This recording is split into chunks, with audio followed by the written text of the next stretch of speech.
Hi Year 2, welcome to English Today. Before we think about today's new learning, I want to look at some of your amazing sentences from last week when you used your senses to describe what you could see, what you could hear, what you could feel. And I was absolutely blown away. You were fantastic. It's some of the best writing I have ever seen, not just from you, but from any Year 2 class I've ever worked with. It was absolutely brilliant. So I'm going to share some of these sentences with you now that you wrote. I wonder if you'll be able to spot one of yours. If I listen carefully, I can hear dogs barking loudly. What a great start. We've got two adverbs in this sentence. Can you spot them? Yeah, we've got carefully and we've got loudly. If I listen carefully, I can hear dogs barking loudly. Let's have a look at the next one. If I look up, I can see the bright, shiny stars of the night. Oh, I loved bright, shiny stars, a really great noun phrase. If I look up, I can see the bright, shiny stars of the night. When I look down, I can see a big fish. We've got another noun phrase there with big fish. Now I'm imagining I'm on really different parts of the journey along the river here. This part I might be in the river, I could be out in the ocean. This part here I could be going past people's houses who live near the river. This part here, it's nighttime. So I wonder whether you could use some of these ideas in your own river writing this week and next week. Let's have a look at even more amazing examples. In front of me, I can see a big purple jellyfish lying quietly on the slimy seaweed. We're double noun phrase here. Look, big purple jellyfish and then slimy seaweed. Fantastic. We've also got quietly as an adverb there. In front of me, I can see a big purple jellyfish lying quietly on the slimy seaweed. Really interesting writing. Here's another fantastic sentence.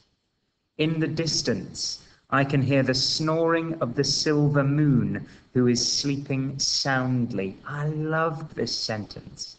It was so powerful and just so descriptive. I could almost imagine the silver moon being fast asleep. I thought it was a brilliant way to describe it. And I would love to read this in somebody's writing next week.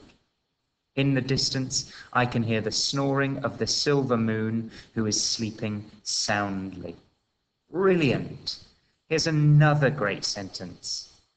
When I look up, I see beautiful clouds shaped like a colossal squid. I thought it was fantastic imagination and creativity. Really brilliant sentence. Two noun phrases, beautiful clouds and colossal squid. Such a good sentence, and I could really picture the shape of that cloud in my head. That's what a good writer does. It puts pictures in your head. Here's another great sentence. When I close my eyes, I can taste the salt in the hot, humid air. I loved that description of the air, hot, humid air. I thought that was brilliant. And if I really concentrated when I was reading this, I could almost taste the salt too. Well done. What a brilliant sentence. If I look up, I can see fluffy white clouds moving in the blue sky. Really lovely, creative, descriptive sentence. Fluffy white clouds moving in the blue sky. Really different to the hot, humid description that came before it. Really nice. Well done. And then when I look up, I can see green, spiky neem leaves and the bright sun shining on them. A lovely sentence. We've got this green, spiky neem leaves as our noun phrase, and then the bright sun shining on them. I really liked this person didn't just say leaves, but they were specific, and they said neem leaves. That's very clever writing. And the bright sun shining on them. Lovely writing. I can almost see that in my own head. That's fantastic. Here are a couple of examples that one person decided to go a little bit further and to put pictures with their description. In front of me, I can see a big black and red spider on a colossal spider web waiting for an insect to fall in its trap. It's a very good, clear description of that spider on his enormous web. And you can see that he's waiting. I wonder if we could use an adverb in here, waiting hungrily or waiting patiently for an insect to fall in its trap. A fantastic sentence.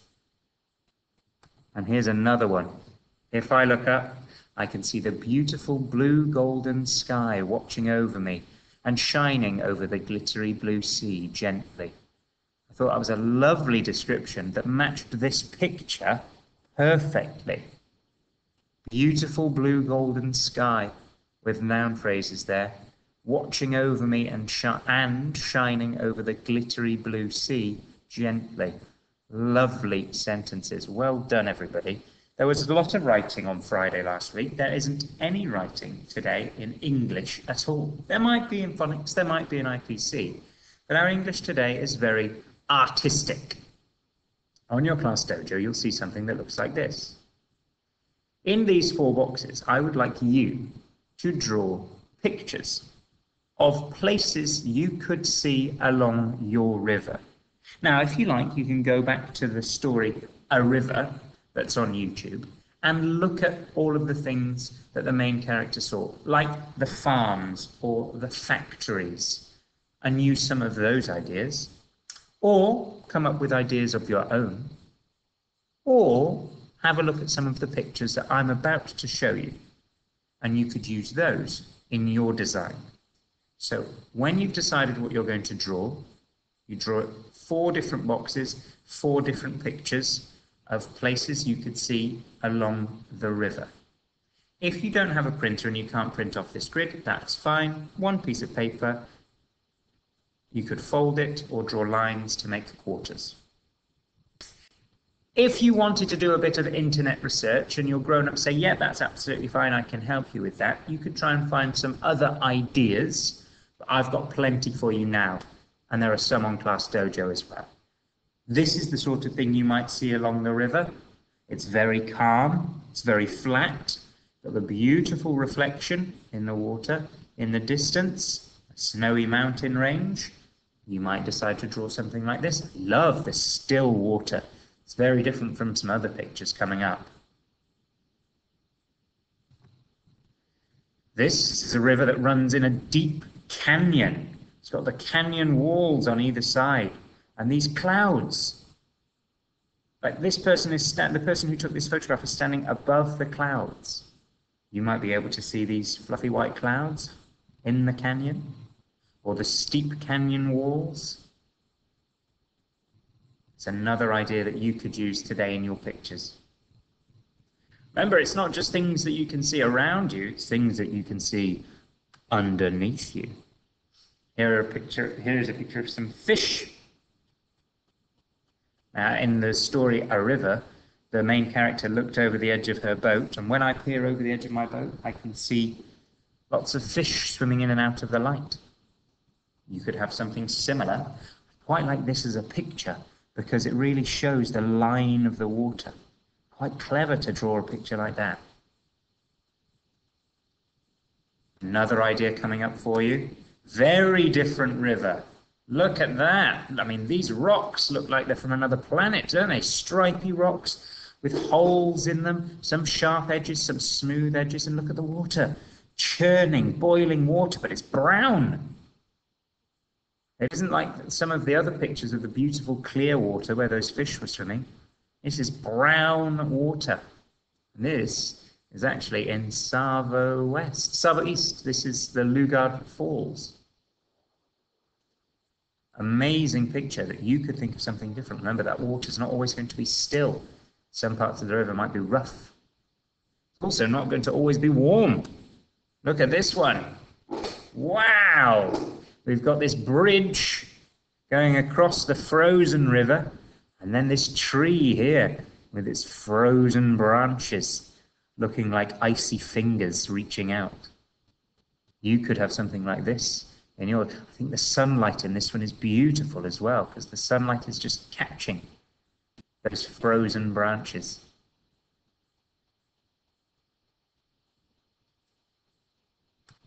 Another picture of something you might find along the river. These are two fishermen on rafts made from bamboo. Look, they've got their lanterns so they can see where they're going. And these two birds are waiting on the raft because they go out with the fishermen, and they also do some of their own fishing. Look at the beautiful sunrise that's coming up in the distance. In the distance, I can see. You've also got the reflection on the water here, and then the fishermen and their rafts themselves. Very peaceful there. Look how still and calm the water is. The next picture is not quite so peaceful. Wow, look at that. That is an enormous steel factory. So you can see all the smoke and all the steam and all the lights and all the pollution coming from that factory. It's a very different picture to the one we've just seen. And this one's at night. It's our first nighttime picture. Well, we've got another nighttime picture coming up now. Look how calm that water is. Look at the sun coming through the clouds, the colours that you could talk about there, or the colours that you could put into your design. When you're doing your pictures today, think carefully about the time of day in the picture. It might have a bright, burning yellow sun, or a moon, or a sunrise, or a sunset. Think about those colours. Think about when your main character, when you are going to be on the river. Will it change? In one picture, it'll be the morning. Another picture will be the middle of the day. Another picture the evening. Another picture at night. Here's another nighttime picture, but very different this time.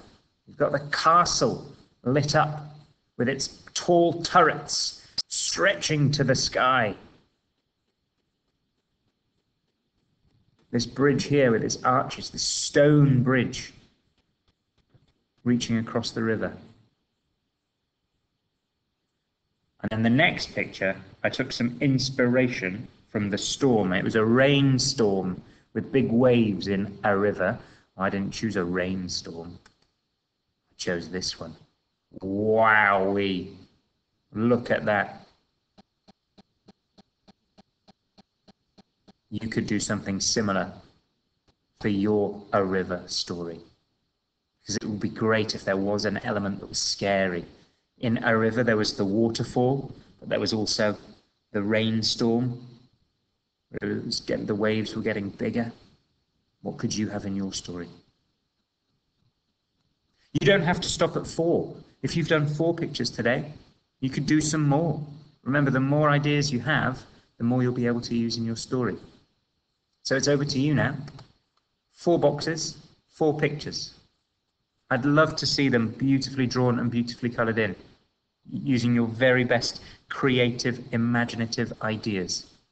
Think about your drawing skills as well, not pressing really, really hard. And use your colours to really bring your pictures to life so that you can describe them in lots of detail. No writing today, so spend all of your time and concentration on creating some amazing pictures like the ones you've just seen. You can use these for some ideas, or you can find ideas of your own. Over to you, everybody. I cannot wait to see these. Send them to me on Class Dojo. I'm really looking forward to it.